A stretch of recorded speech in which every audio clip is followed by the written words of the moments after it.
Doğu Türkistan'da yayın yapan Sincan Medeniyeti dergisinin eski baş muharriri ünlü dergici ve şair olan 70 yaşındaki Kurban Mahmut'un Çin polislerince zorla sözde eğitim adı altındaki hapishaneye götürüldüğü bildirildi. Kurban'ın geçen yıl Amerika'da yaşayan oğlunu ziyaret ettiği, oradan döndüğünde yurt dışına çıkması bahane edilerek geçtiğimiz günlerde tutuklandığı belirtildi. Doğu Türkistan'da inşa edilen toplama kamplarında yiyeceklerden şikayet edenlerin cezalandırıldığı bildirildi. Gelen son bilgilere göre Kaşgar'da bulunan toplama kampındaki polisin itirafına göre kendisinin çalıştığı bölümdeki 200 Uygur'un 15 ile 70 yaş aralığında herkesin aynı koğuşta tutulduğu, günde 3 kere yarım tabak yemek verildiği bildirildi. Ayrıca yemeklerden şikayet etmenin veya helal mi diye sormanın dahi yasak olduğu belirtildi.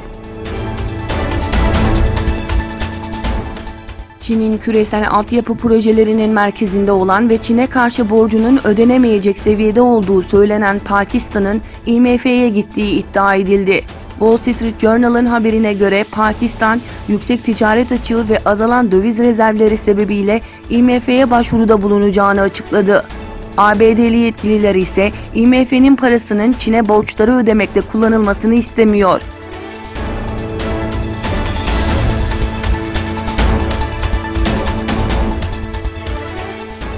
Çin'in ulusal para birimi Yuan, ABD ile olan politik gerilimin daha da büyümesi nedeniyle çok daha düşük seviyelere ilerledi. Yuan bu hafta dolar karşısında 6.9'un gerisine düştü. Çin Merkez Bankası'nın bankalar için olan rezerv oranını rahatlatma çabalarına rağmen piyasanın en büyük tahvili %5'in üzerinde düşüş yaşadı.